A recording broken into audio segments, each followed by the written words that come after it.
In today's video, I'm spending 2 days getting ready for the 4th of July. I'm making homemade baked beans from scratch using pantry ingredients for an easy Big Mac casserole, whipping up a new recipe for an American flag cookie cake, marinating chicken for the barbecue, and then heading to celebrate with family. If you love simple homemaking, scratch cooking, and realistic family life, let's get started.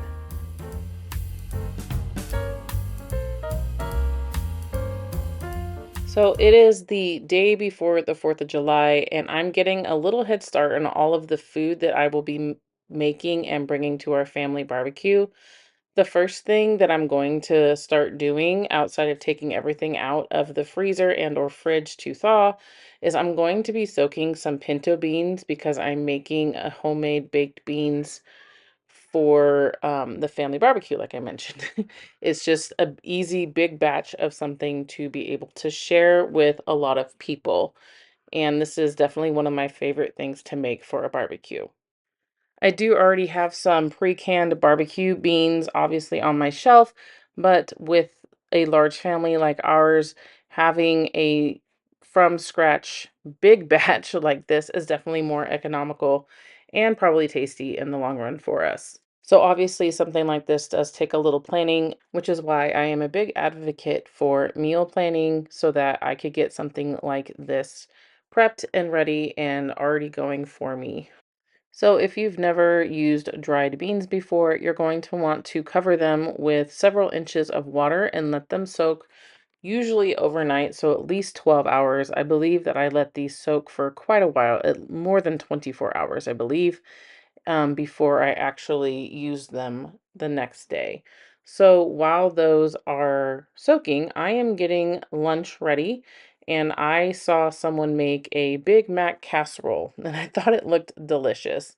They use those pre-made hash brown patties though, which I try not to buy because of the seed oils that are in them.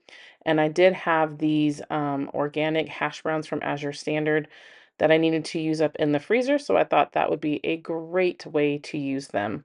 And it came out really well. They basically cooked up the exact same way. And I will link all the recipes that I'm doing down in the description box below if you are interested in them. This recipe did come together pretty quickly. It was a multi-step process with starting the hash browns in the oven first to brown and then getting the sauce ready here that I am using up my last of the road trip mayonnaise. So I am so glad to have that out of my refrigerator. I kept forgetting it was there. And then I have these cucumber chips that I canned several years ago, as you can see, that we just didn't really care the taste for. So I thought this would be a perfect opportunity to sneak them in because the recipe called for relish, which we don't have, and it worked out absolutely wonderful. If you've seen any of my recent videos, you know that I'm a big advocate of using what you already have to fit what you want to make and not always going out to the store to buy exactly what the recipe calls for. I really think we should be thinking outside the box. And with that come learning these skills on what is usable as a replacement and just taking stock of what you have in your pantry when you find a recipe that you really want to make.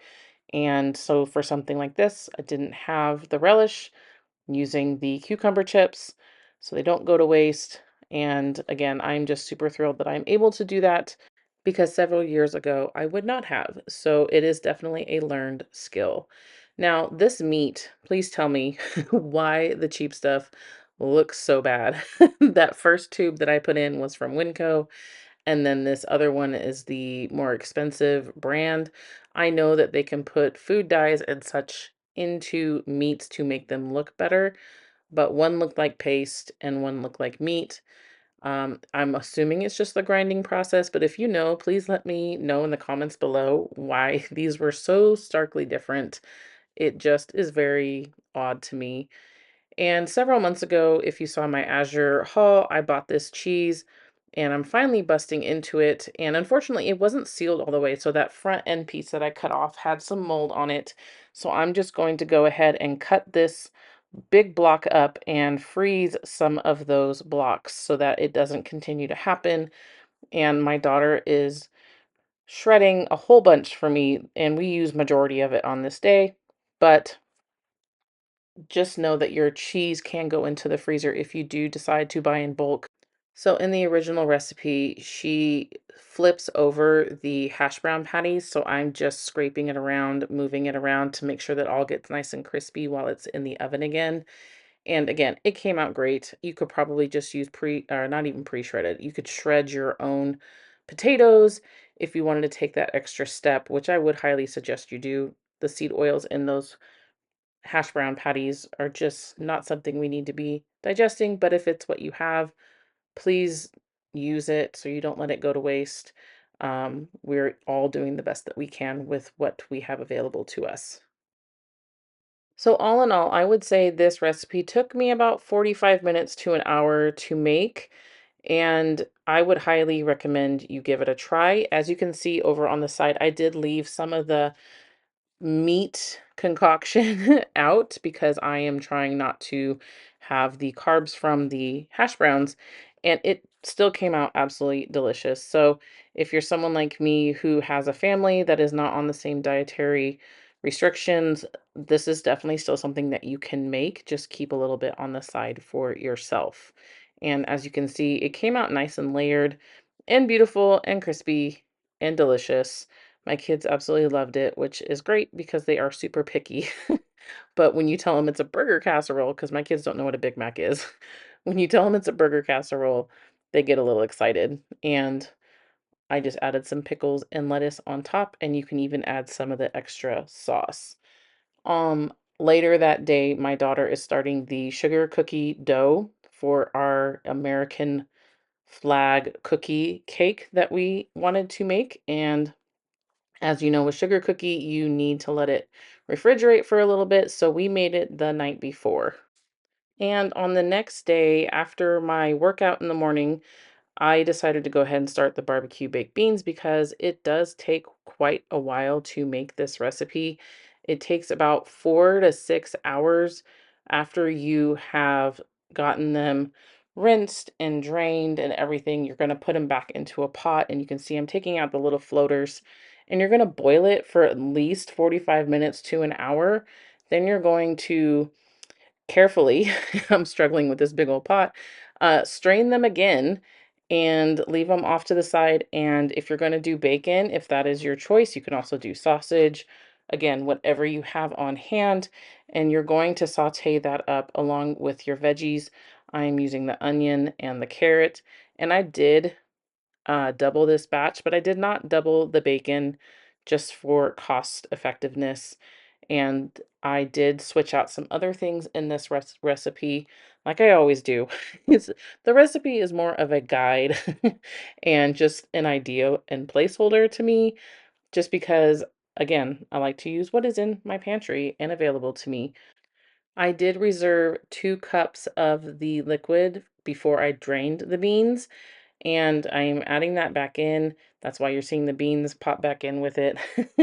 And then this is some home canned tomato sauce, and it said 2 cups, but as you'll see, I started measuring it out and then I just went meh and put it all in. That's just usually how I do it. I don't want to have little bits left over that may go to waste. I would put it in the freezer otherwise. It's just an idea, but it didn't hurt anything, I promise. And this molasses, I really think good quality molasses will make or break this recipe. This is from Azure Standard again, and it is just absolutely delicious. I like to make my own brown sugar with the molasses. It just gives me more control, and I don't have to deal with that hard brown sugar if it goes dry. I do think that if I make this recipe again, I will try it in the Instapot. I think I'll still do the pre-soaking and the boiling and such, and then I will just from there put it in the Instapot to see how it turns out, if it's any better. Or maybe it was just the beans that I used, but it definitely didn't get as tender as it should have throughout this entire process because I soaked them for well over a day and I boiled them for well over an hour, and then they baked. And then even when I took them to my in-laws' house, it simmered again, and it still just didn't seem to be as tender as I would have wanted it. And also for that recipe, I did change out the beef broth for the chicken stock because, again, that is what I had on hand. And our family, we like to all bring our own meats because let's face it, meat is expensive right now. So I am just starting the barbecue chicken marinade.